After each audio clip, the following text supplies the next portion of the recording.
I hope you're all ready, because today we are going to be solving not one, but two paradoxes.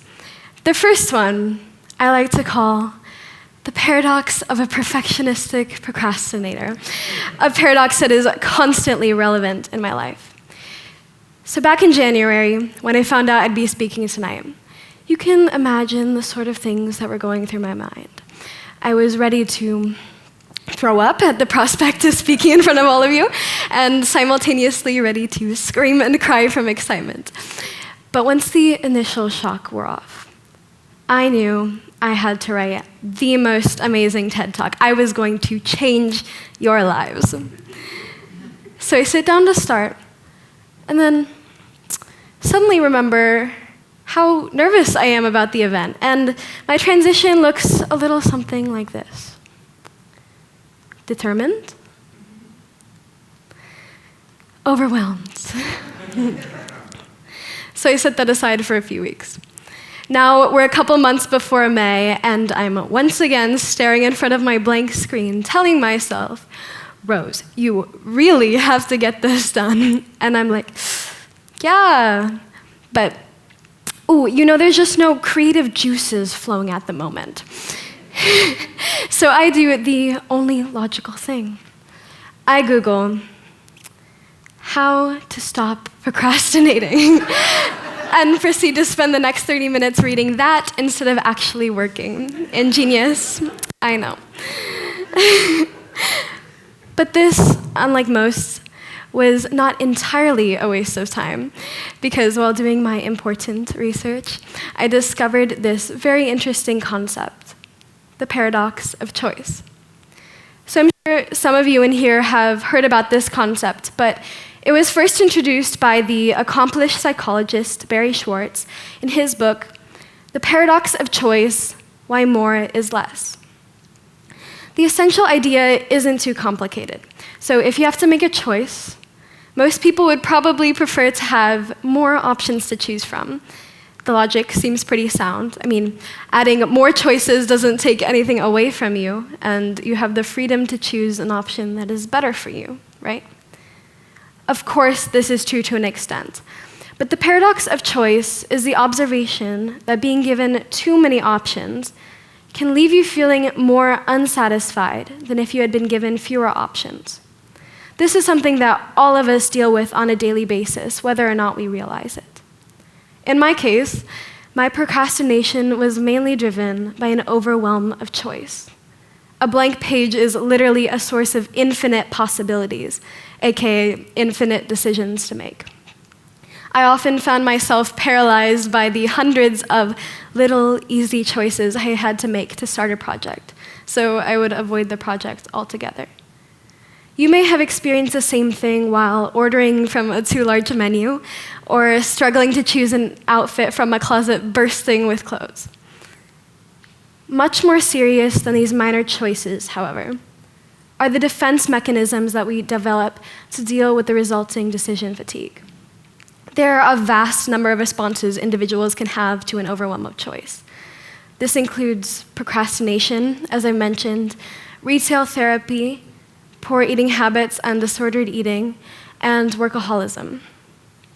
I already explained my experience, but some of you in here may struggle with procrastination because you just have so many things to do and you can't decide where to begin. Others may struggle with procrastination because at the end of the day, you are so mentally drained from social media, advertising, the internet. How many of you in here like to shop online? Retail therapy, particularly online, is often in the form of endless scrolling through digital shops, searching for the best deal or a better item. Instead of having to choose between two items, you may simply decide to purchase both, despite that never being the original intention. Poor eating habits can emerge from decision fatigue because when fast food is so much faster and more readily available than healthier alternatives, anyone would be tempted to get takeout after a long day. Poor eating habits can also go completely in the other direction. When we feel like we're losing control over our own lives, we tend to turn to the one thing we can always control, ourselves. This is where disordered eating and potentially eating disorders can develop, from that desire to regain a sense of control over our own lives. Workaholism can emerge from a similar desire for control. Work can be a tool, albeit a dangerous one, to deal with the overwhelm we sense in our lives. The reason I say it's dangerous is because productivity is a good thing. You can't be successful without discipline. And that makes creating that line between a healthy break and laziness so much more difficult, especially when there are so many ways that work creeps into our personal lives. Even when we're trying to relax or develop other aspects of our lives, there's always devices near us and the constant temptation to check our email or check our grades.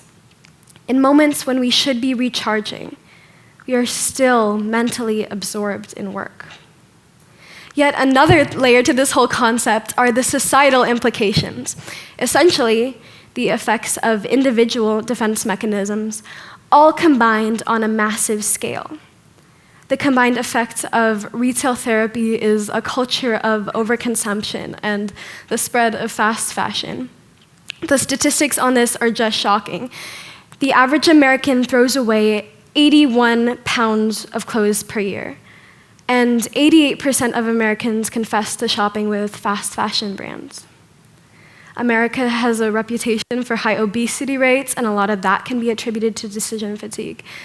There was also that horrible trend of diet culture in the early 2000s that encouraged and profited off of people's desire to fix themselves. Honestly, I could spend my whole time talking about this issue, but there's so much more, so I'll keep going. Workaholism is an interesting one in that our culture very much celebrates the hustle, and there's a sort of pride in how little sleep you got, how many hours you worked last week, how few sick days you've taken, etc. The funniest thing to me is that hustle culture isn't even about the product of your work. It's just about grinding the gears. Honestly, there's so many ways that the paradox of choice impacts our lives that I was struggling to choose what to include in this talk. Even if you turn to self-care, you find the same mind-numbing list of options. I mean, you'd think surely there'd be some relief in a field whose sole purpose is to improve your life. Endless aisles of face creams, masks, products, each promising you a clearer face and brighter complexion. Countless self-help books to inspire you to improve your life. Every New Year's an opportunity to fix your life and end up changing too many things at once, ultimately stuck back in the same place you started. You try to just relax and watch some TV. Oh, guess what? You're gonna have to choose from over 1,000 channels. It's ridiculous. Honestly, the biggest revelation I had doing research for this talk, and Barry Schwartz discusses this in his book, is that with innumerable options, your expectations for the result go up drastically. You expect a perfect outcome, and when the outcome is inevitably underwhelming, you feel unsatisfied. Not only that, but you look for something to blame. And ultimately, the only thing you can find to blame is yourself. I live an incredibly blessed life, but I know all too well that sinking feeling where you just know that everything wrong in your life is your fault. You know, if you had put in a couple extra hours or made a different decision, you could be living that perfect life you want so badly. I know I'm not alone in this sentiment when I see the statistics on mental health in our country, with over 20% of US adults and 16% of teenagers suffering from some type of mental illness, and that's just those who have been diagnosed. Truly, I look at our world, and I can't help but feel that so much of our general unhappiness is generated by our unattainable expectations, generated by simple daily decisions.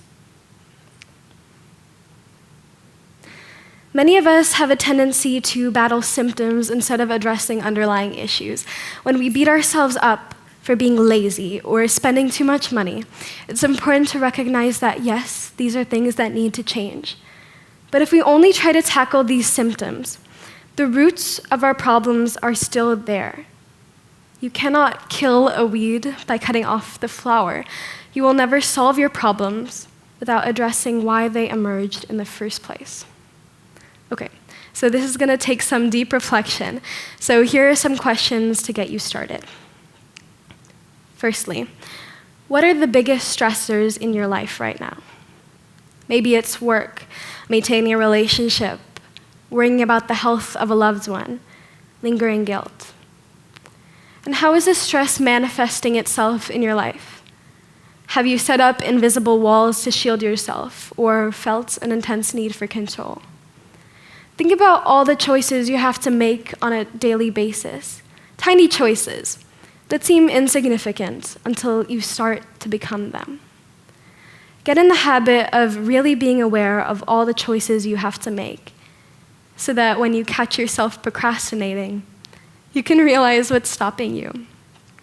The overwhelm of impossible expectations.